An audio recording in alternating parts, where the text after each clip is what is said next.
And I think there are actually a lot of areas in which we disagree. I'm sorry. I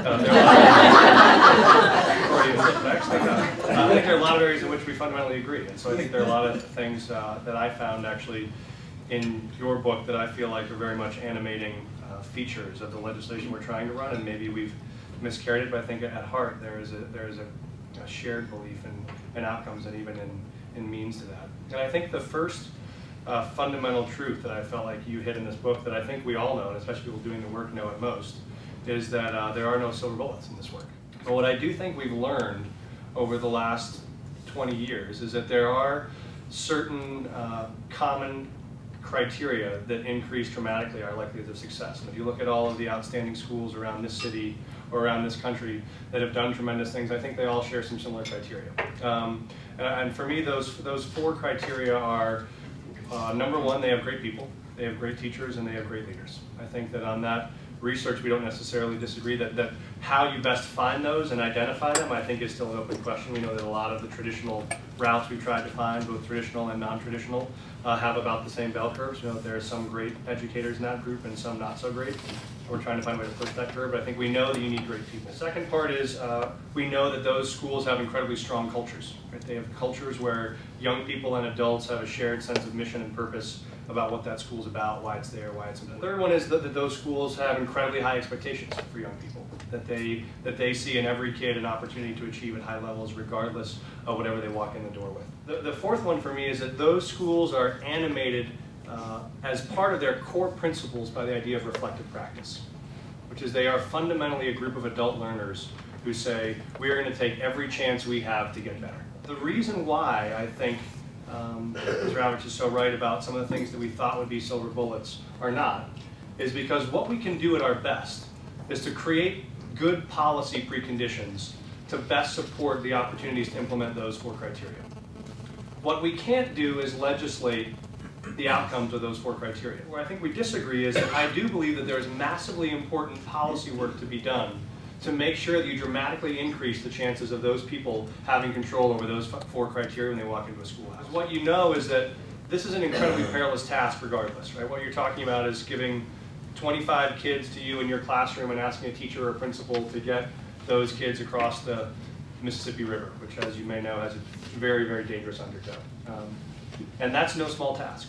But there's a huge difference between asking someone to do that in a speedboat and asking someone to do that in an ocean liner that's had the engine ripped out and you throw a harness over your shoulders and ask you to swim across, right? Which are both ask you to get a kid from point A to point B, knowing how treacherous that walk is.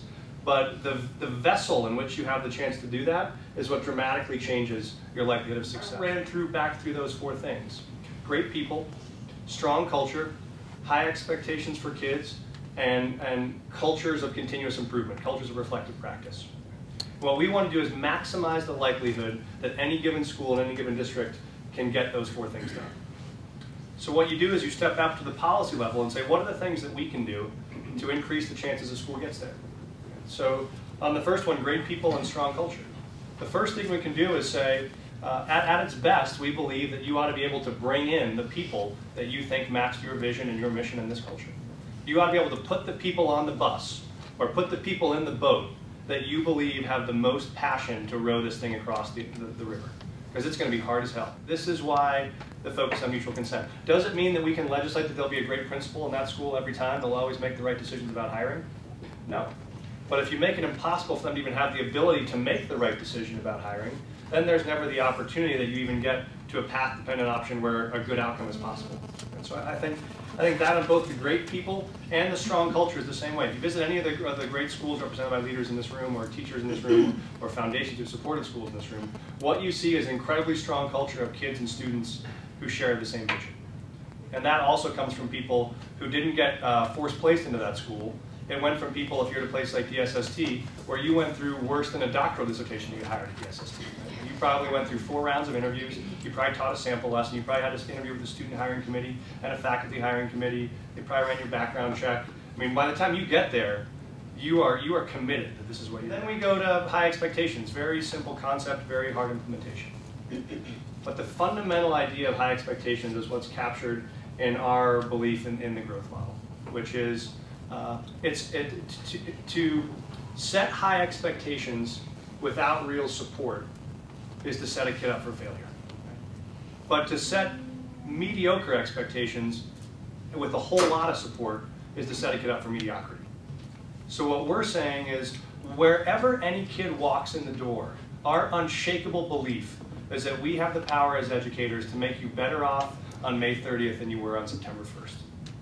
That's what we believe. And I think the research undeniably shows that the power of great teachers and great leaders can and consistently do accomplish that. Our belief at our school always was to sit down with that kid who is a human being and talk through the fact that their dad is deported somewhere to Mexico right now. We don't know where you're going to stay tonight, and we don't know what the next plan is going to be, but what we know is that you're bigger than this, and you're stronger than this. And what great people do in those moments is you take all the things that make you tough and you get tougher. And so for us, it's never about saying that means that at the end of the 8th grade year, when you came in reading at the 2nd grade level, you'll now be at the 9th grade year. It's about relentless commitment to improvement. Great educators are the people, whatever the assessment is, put it aside. Great educators are the people who are at the end of the day, walk out of their classroom and know exactly where each of the kids were in that room that day, how far they came, and what they still have left to do tomorrow. And groups of great educators and great school cultures are the places where teachers sit down around tables like this, are open about their data, whatever their data is, whether it's a portfolio assessment like we did at my school, whether it's CSAP data, whether it's MAPS data, whether it's interim data. It's useful information about what students know and don't know. And the key is for us to create cultures where we act on that information. The equally valuable information is, when I put the do now on the board today, I saw 2 kids' heads go down. And they never engaged. That means they somehow can't access the level of the information at which I gave that to them. That's data that every teacher says they should use and do use. It's no different to say we value that input than we also value the input of, when my student sat down in front of a standardized test, much like the one he'll have to take to get into college if I think he's going to be able to go, here's how he performed. Does that mean it's the whole picture of what that student knows? Absolutely not. And that's why our bill, like your book, says it's got to be about multiple measures. Of course it does. But of course, data should be one measure. And of course, data is one measure of how the kid's doing. It's one measure of how the principal's doing. It's one measure of how the teacher's doing. And I think reflective practitioners thrive on that information, because the more information they have, the better chance you have to get it right tomorrow. And that's all we're asking kids to do.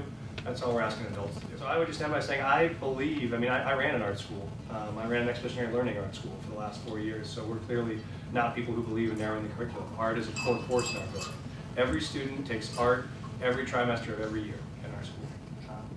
And that doesn't mean that our teachers aren't the most vigilant about sitting down and knowing what it means to have hit a 9th grade art standard around texture as the people in the math room across the street. So I believe that's the animating feature. And I believe the best thing that we can do is to create the preconditions under which these successful practices can take root, knowing just how hard it is for those to take root. You're still talking about, in many places, flowers growing up through concrete. But we got to at least give them the sunlight and the rain to make it possible that those flowers grow through concrete. So thanks for having me.